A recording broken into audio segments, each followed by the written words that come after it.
Shalom, shalom bien-aimé dans le Seigneur, c'est votre bien-aimé, le frère Kale Kabasele Badimou, en direct de l'église La Grâce de Dieu Paris-France.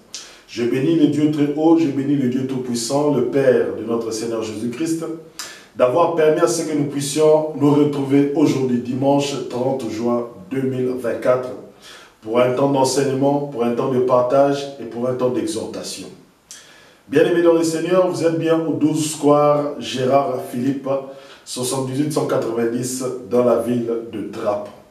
Pour ceux et celles qui veulent participer avec nous à l'église La Grâce de Dieu Paris-France, à un temps d'adoration, un temps de partage, un temps de prière, bien-aimés dans le Seigneur, n'hésitez pas à me contacter sur le numéro qui se trouve dans la description de cette vidéo. Contactez le frère Kale Kabasele Badimou pour une question, pour une idée, pour vos soucis d'ordre spirituel. Bien-aimés, mais avant toute chose, nous allons recommander cet instant entre les mains du Saint-Esprit. Que le Saint-Esprit nous conduise, que le Saint-Esprit nous guide. Nous prions tous au nom de Jésus-Christ. Père éternel, Père tout-puissant, le Père de notre Seigneur Jésus-Christ, nous te rendons grâce. Nous te disons merci pour le souffle de vie. Père d'amour, Père de grâce, il n'y a que toi qui donnes le souffle de vie et personne d'autre. Nous te bénissons pour le souffle de vie en ce matin au nom de Jésus-Christ. Nous te rendons grâce pour tout ce que tu as accompli durant la semaine. Tu nous as gardés, tu nous as protégés. Et nous te rendons grâce encore, Père, pour l'enseignement que nous allons recevoir aujourd'hui, afin que ton peuple soit édifié, afin que les gens se répandent, afin que les gens reviennent à la vérité qui est notre Seigneur Jésus-Christ. Que ton Esprit Saint m'utilise. Utilise ma bouche, afin que je ne parle pas selon Kale, mais que je parle selon toi, Père. Car ton esprit peut sonder les profondeurs, tes profondeurs, afin qu'il puisse nous révéler ta pensée, ta volonté. Nous te rendons grâce pour tout ce que tu fais et pour tout ce que tu feras à travers cet enseignement. Père, c'est au nom de ton Fils, notre Seigneur Jésus-Christ, que j'ai ainsi prié. Amen, amen, amen. Bien-aimés dans le Seigneur, notre enseignement aujourd'hui sera la clôture de cet enseignement, les temps des nations. Bien-aimés, cet enseignement a fait à peu près 10 mois. Ça fait 10 mois que j'enseigne les temps des nations. Bien-aimés dans le Seigneur, nous arrivons à la conclusion de cet enseignement. Le Seigneur Jésus-Christ face à la génération actuelle. Cet enseignement est un enseignement qui a été riche, très riche, parce que nous avons compris la place des nations païennes, la place de l'Église et la place d'Israël. Et surtout, j'insiste qu'aujourd'hui nous connaissons mieux Israël à travers cet enseignement. Mais pour faire la conclusion, nous devons retenir certaines choses. Pour conclure avec cet enseignement, nous devons quand même conclure avec certains éléments qui, même si nous n'enseignerons plus, ou bien si nous ne reviendrons plus pour l'instant à cet enseignement, ces éléments nous permettront dans notre vie chrétienne de persévérer, de vivre dans la sainteté, de vivre dans la vérité et de comprendre sa place et sa mission sur cette terre en tant que chrétien. Donc, cet enseignement permettra aussi que lorsque vous verrez certains événements arriver, de ne pas être troublé, de ne pas être paniqué, de ne pas tomber dans le péché et de ne pas se perdre, de ne pas devenir une brebis perdue. Donc ces éléments-là, c'est ces éléments que je vais donner aujourd'hui, afin que vous puissiez les avoir en tête, les avoir dans vos cœurs, et que vous puissiez maintenant continuer votre marche de vie chrétienne. Vous devez savoir premièrement que cet enseignement nous donne la globalité du plan de Dieu pour la terre, du plan de Dieu pour l'être humain. les temps d'enseignement, les temps des nations, celui qui regarde, qui écoute cet enseignement, aura le plan global de Dieu pour la terre, le plan global de Dieu pour l'être humain, pour l'homme et pour la femme. Pourquoi est-ce qu'il aura le plan global? Parce que le plan de Dieu s'est manifesté quand l'homme a chuté, quand l'homme a péché dans les jardins d'Éden. C'est très important. Parce que lorsque nous disons le Seigneur Jésus-Christ face à la génération actuelle, c'est un enseignement qui est donné aux nations, qui est donné à Israël et qui est donné à l'Église. Donc Israël aura sa part, les nations païennes auront leur part, et l'Église aussi aura sa part. Alléluia. Et cela permettra à Israël de venir à la repentance. Cela permettra aux nations païennes de comprendre que Dieu leur fait miséricorde à travers les temps des nations, de comprendre, de dire à l'Église, Église, toi qui as déjà reçu le Seigneur Jésus-Christ, ça ce n'est qu'un rappel, afin que tu puisses arranger ta marche pour l'enlèvement, arranger ta marche pour l'avènement du Seigneur Jésus, ton Maître. Alléluia. Donc vous comprenez que cet enseignement du temps des nations place chacun pas des entités, mais chacun des éléments, Église, nation et Israël à leur place dans le plan de Dieu. La première chose que nous devons savoir, que pour que le plan de Dieu se manifeste, pour que le plan de Dieu puisse être connu, pour que le plan de Dieu puisse se réaliser, Dieu a commencé à utiliser les hommes. Mais lorsqu'il commence à utiliser les hommes, celui qui est commun à Israël, aux nations païennes, à l'Église, il y a un dénominateur commun. Et ce dénominateur commun-là, c'est qui? C'est le Père Abraham. Alléluia. C'est un homme appelé Abraham. C'est un homme appelé Abraham. C'est lui qui est le dénominateur commun. C'est lui qui est central au temps à Israël, aux nations païennes et à l'Église. Donc si nous parlons d'Israël, nous devons parler d'Abraham. Si nous parlons des nations païennes, nous devons voir la bénédiction de Dieu à travers Abraham. Parce que les nations païennes ne peuvent être bénies qu'à travers le Père Abraham. Lorsque nous regardons l'Église, l'Église nous appelons Abraham le Père, donc Père Abraham. Donc automatiquement, nous ne pouvons pas parler de l'Église sans parler du Père Abraham. Nous ne pouvons pas parler d'Israël sans parler du Père Abraham. Et nous ne pouvons pas parler que les nations païennes seront bénies sans parler d'Abraham. Alléluia. Donc vous voyez que, bien aimé, la première des choses que vous devez retenir, que dans les temps des nations, nous avons parlé du Père Abraham. Nous avons parlé de la circoncision du Père Abraham. Nous avons plus parlé de l'alliance de Dieu avec Abraham. Voilà aussi. Donc, vous devez retenir cela. Dans cet enseignement, la première des choses, c'est l'alliance que Dieu, l'Éternel, a fait avec le Père Abraham. Et dans cette alliance-là, c'est dans Genèse chapitre 12, à partir du verset 1er jusqu'au verset 3. Je lis au nom de notre Seigneur Jésus-Christ. Genèse chapitre 12, à partir du premier verset. L'Éternel dit à Abraham, quitte ton pays, ta famille, la maison de ton père, pour le pays que je te donnerai, pour le pays que je te montrerai plutôt. Je veux faire de toi une grande nation, te bénir et rendre grand ton nom. Tu seras une bénédiction. Je bénirai qui te bénira, et qui te méprise, je le maudirai. Et toutes les familles de la terre seront bénies en toi. Voilà les clauses de l'alliance que Dieu a faite avec Abraham. Mais Abraham, lorsqu'il entend ça, Ils ne savaient pas tout ce que je vous dirai aujourd'hui. Ils ne savaient pas. Ils savaient qu'ils ne connaissaient pas le nom d'Israël. Ils ne savaient pas que l'Église sera là.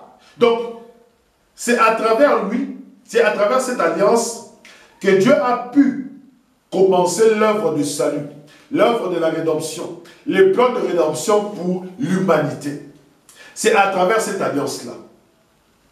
Et quand Dieu dit cela, il lui dit que je bénirai ceux qui te béniront, je maudirai ceux qui te maudiront. Toutes les familles de la terre seront bénies en toi. C'est là qu'il a spécifié, c'est là qu'il a commencé à spécifier, à dire que toutes les familles de la terre seront bénies en toi. Là, Abraham savait que sa descendance sera bénie. Et il savait aussi que toutes les familles de la terre seront bénies en moi. D'où la bénédiction des nations païennes.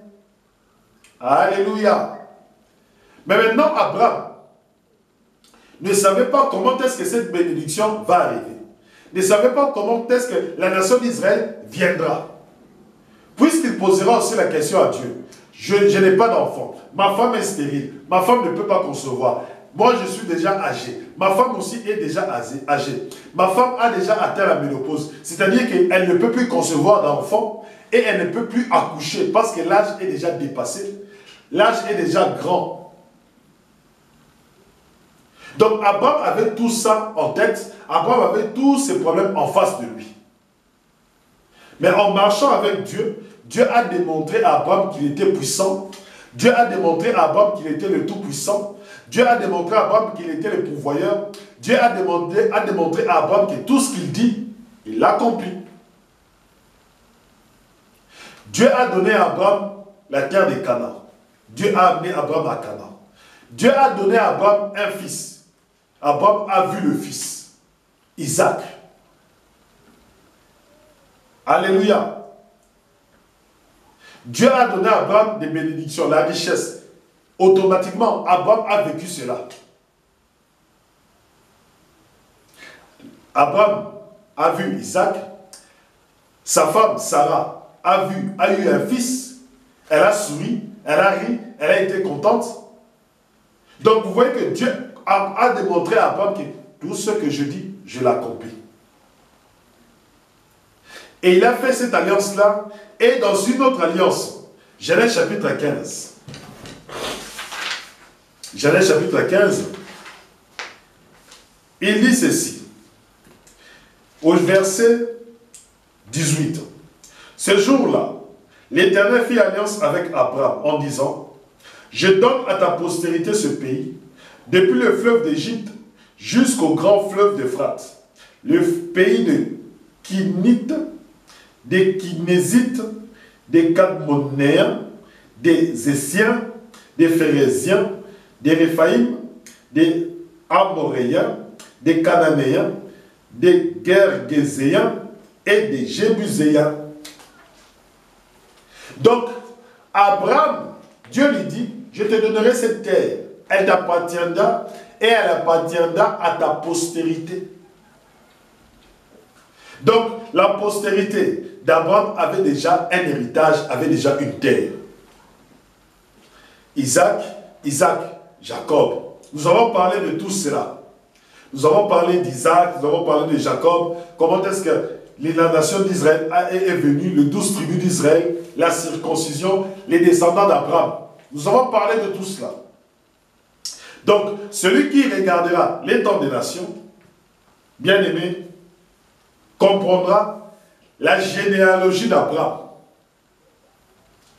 Il comprendra la généalogie d'Abraham. La deuxième chose que vous devez saisir dans cet enseignement du temps des nations, nous avons compris qui est le peuple d'Israël. Qui sont le peuple d'Israël? Qui sont la descendance charnelle d'Abraham? Alléluia. Donc lorsque vous regardez, lorsque vous écoutez les temps des nations, vous allez comprendre et saisir qui sont les Juifs, qui sont les Israélites, leur généalogie et leur situation actuelle. Vous allez le comprendre. Pourquoi est-ce qu'ils agissent comme ça?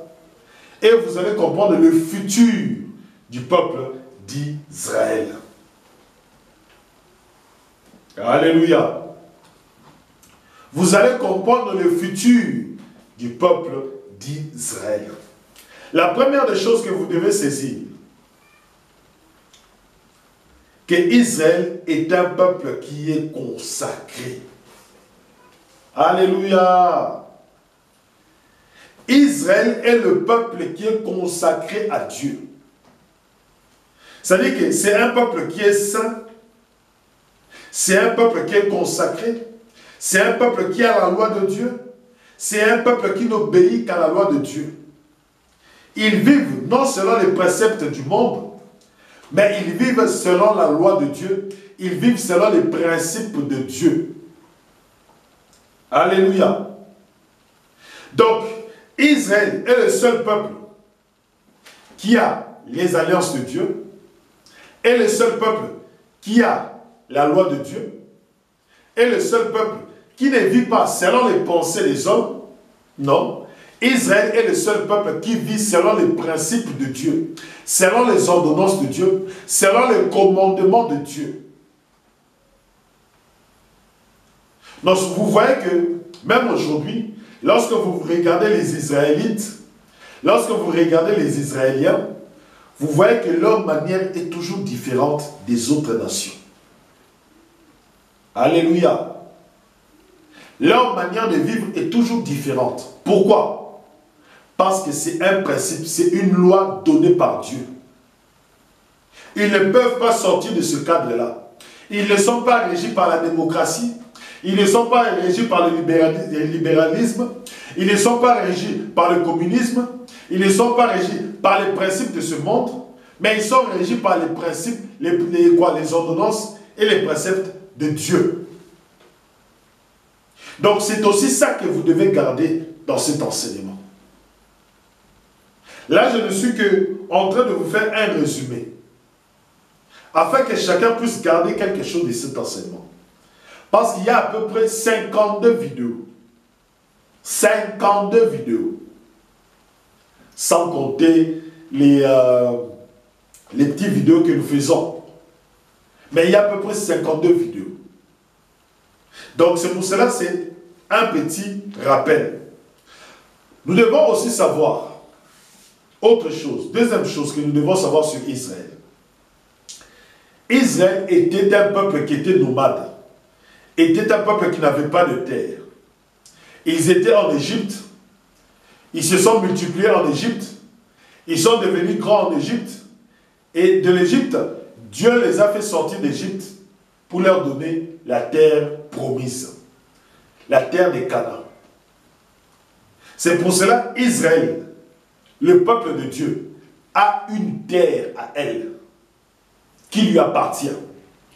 Cette terre-là, c'est la terre des Canaan. C'est la terre d'Israël, la terre promise. Et dans cette terre-là, nous avons parlé du temple. Donc, le temple de Dieu, quand vous écoutez les temps des nations, le temple de Dieu ne se trouve qu'en Israël. Le temple de Dieu ne se trouvera pas ailleurs. Le temple de Dieu, le tabernacle, ne se trouve qu'en Israël. Parce que tu ne peux pas parler du temps des nations. Tu ne peux pas parler d'Israël sans parler du temple de Dieu. Parce que Dieu habite au milieu d'eux. Alléluia. Qu'est-ce qui fait la caractéristique d'Israël? Dieu habite au milieu de son peuple. Dieu habite en Israël.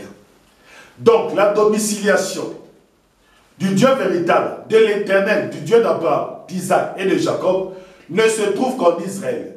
Tu ne trouveras pas la domiciliation de Dieu au Zaïre, ou au Congo-Kinshasa, ou en Angleterre, ou aux USA, ou en Chine, ou en Russie, ou en Afrique centrale. Non. La demeure de Dieu se trouve en Israël.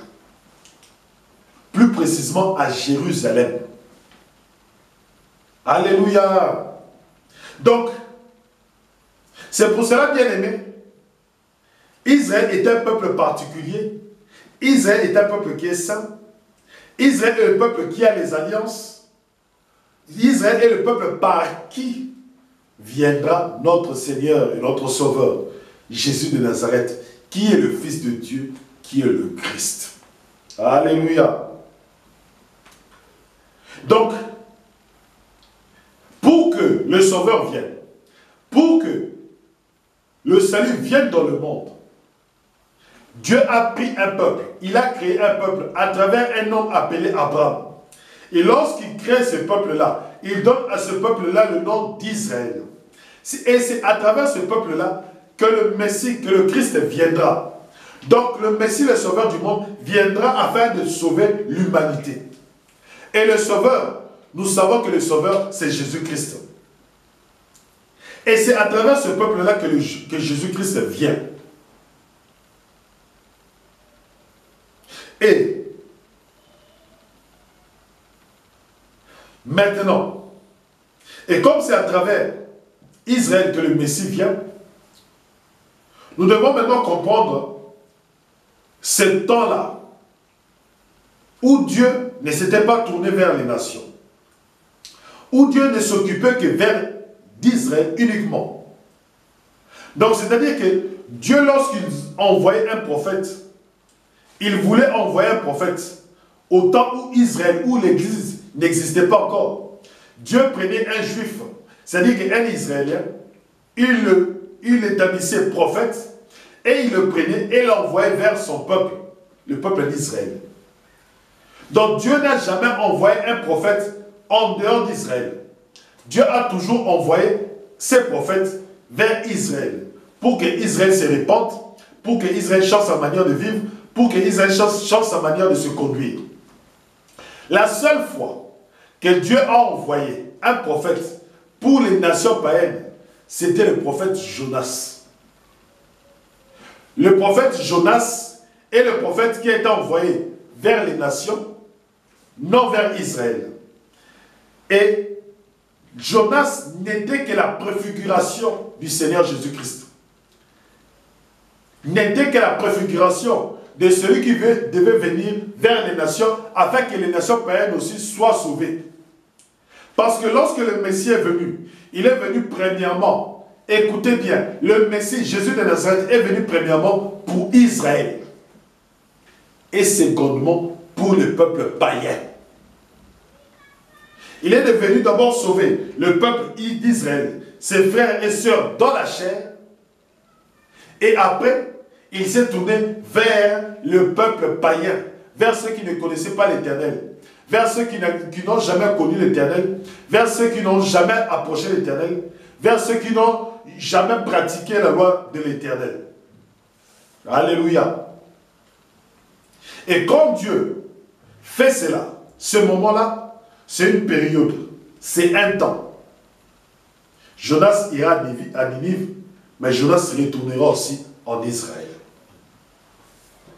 Maintenant, quand le peuple d'Israël a rejeté le Messie, quand le peuple d'Israël a rejeté le Seigneur Jésus-Christ, parce que le Seigneur Jésus-Christ leur a apporté la bonne nouvelle, le Seigneur Jésus-Christ leur a apporté la grâce, le temps de la grâce, le temps où Dieu pardonne.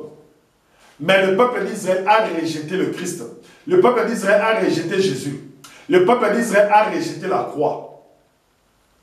Alléluia. Et comme le peuple d'Israël a rejeté la croix, le peuple d'Israël est tombé dans l'endurcissement, est tombé dans l'incrédulité, est tombé dans l'endurcissement. Et lorsqu'il est tombé dans l'incrédulité, le Seigneur Jésus-Christ s'est tourné vers les nations païennes, afin que la bonne nouvelle soit annoncée aux nations païennes, afin que les nations païennes soient bénies, afin que les nations païennes soient sauvées.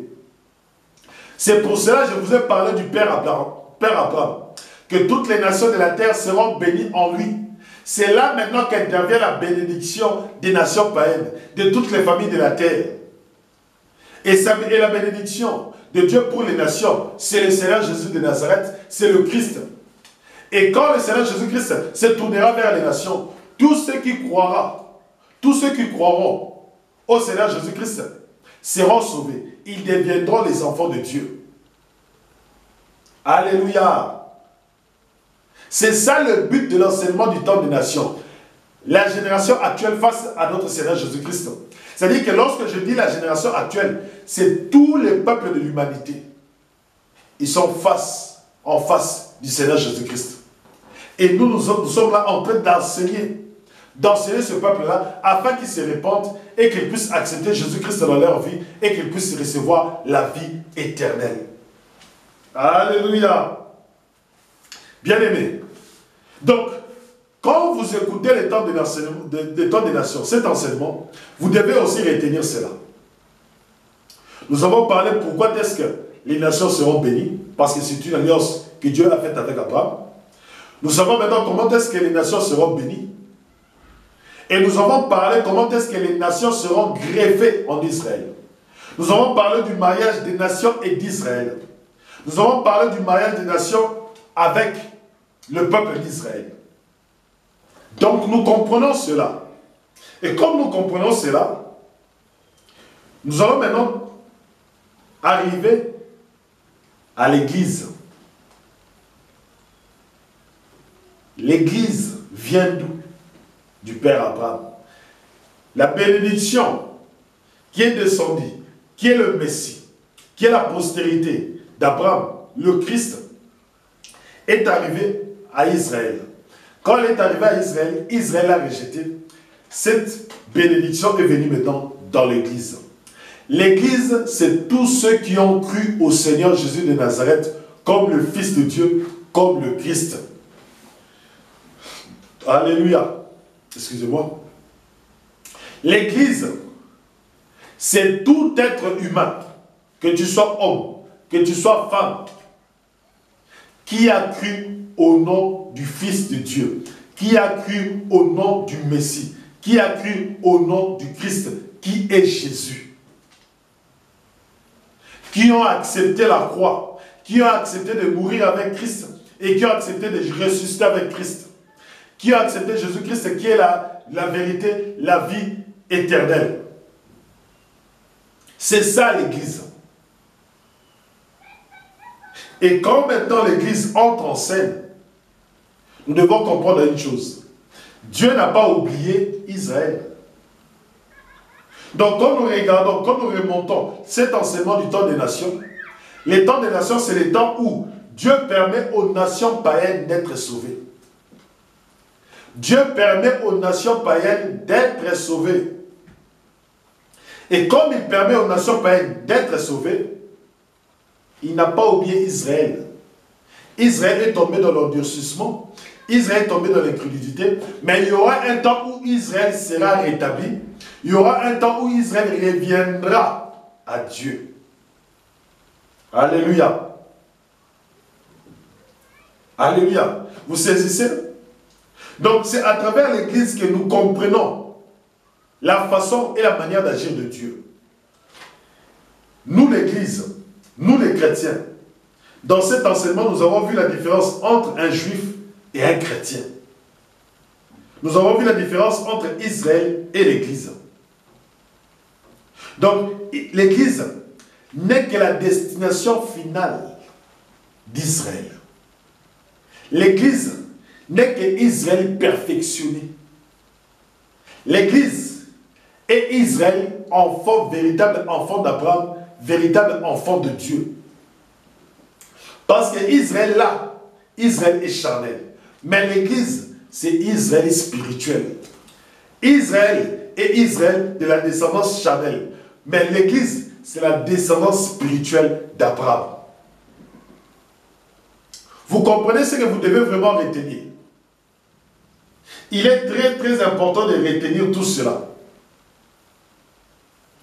Israël est la descendance charnelle d'Abraham. Église est la descendance spirituelle d'Abraham. Mais dans l'Église, nous trouvons les Israéliens et nous trouvons les nations. L'Église, c'est là où se rassemblent les Israéliens et les peuples païens. Avec la loi de Moïse, Israël ne pouvait pas se réunir avec les nations païennes. avec les incirconcis. Mais avec l'Église, avec l'alliance de la grâce en Jésus-Christ, parce que Jésus-Christ est venu avec la grâce et la vérité, ce n'est qu'en l'Église qu'Israël et les nations païennes peuvent se réunir, peuvent devenir un. Alléluia. Ils peuvent devenir un. Ce n'est qu'en l'Église. Parce que si vous allez, moi, je pars dans une synagogue aujourd'hui, ils me mettront à côté. Ils me regarderont, mais lui c'est un incirconcis. Mais qu'est-ce qu'il fait ici? Ici, c'est le temple des circoncis. Ici, c'est le peuple de Dieu. Nous sommes le peuple élu. C'est comme ça. C'est comme ça là-bas. C'est la loi de Dieu. C'est Dieu qui a établi ça. Mais c'est dans l'église qu'un juif regardera un païen, un incirconcis, comme son frère. Alléluia. Ce n'est que dans l'église qu'un juif, un israélite, un israélien regardera un païen, un Congolais, un Américain, un Centrafricain, un Français, un Belge. Il le regardera comme son frère. Ce n'est que dans l'église. Bien-aimés, nous avons aussi étudié toutes les fausses doctrines qui sont tout autour d'Israël. Nous avons enseigné le troisième temple et nous avons dit que le troisième temple était un veau d'or.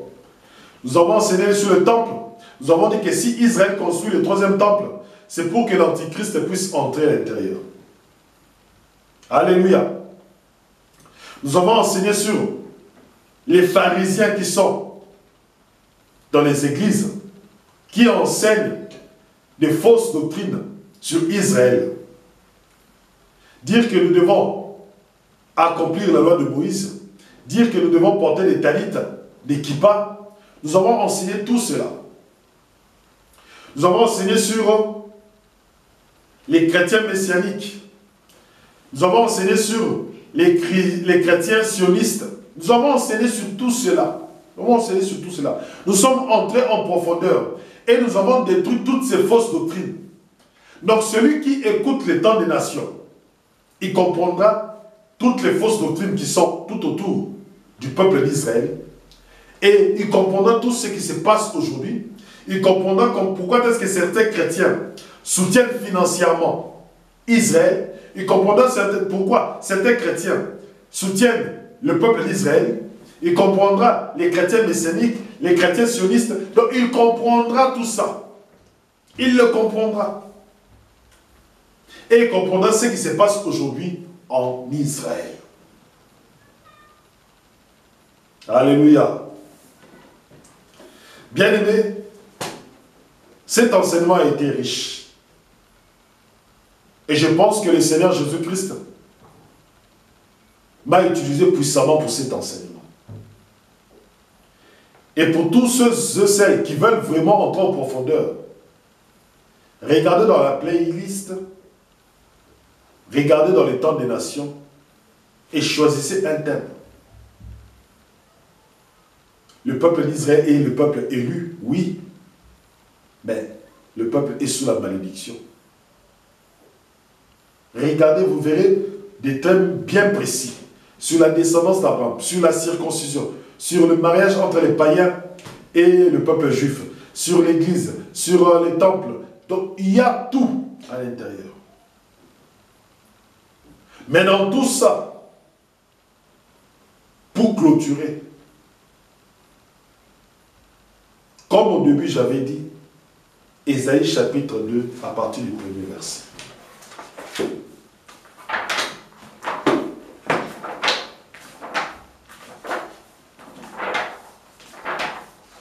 Ésaïe chapitre 2 à partir du premier verset.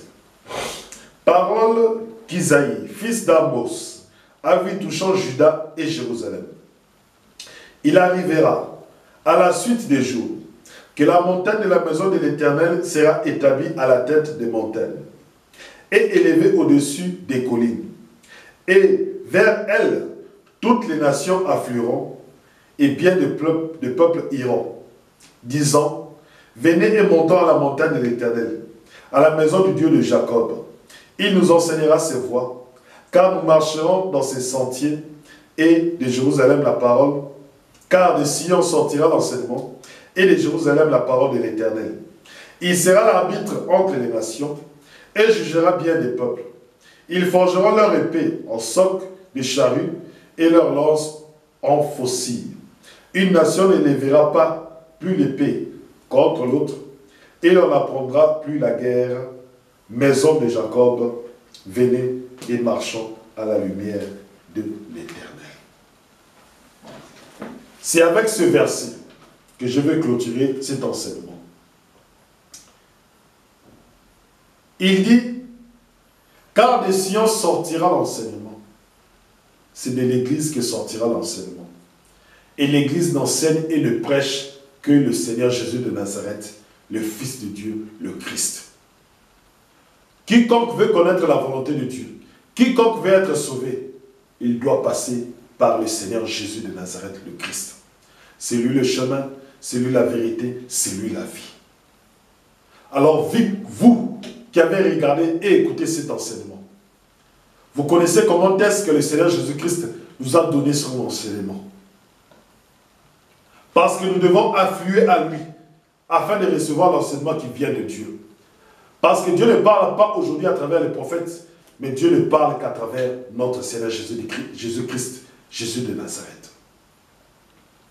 Alors, bien-aimés, quiconque croira en lui sera sauvé. Le monde que vous voyez est perdu.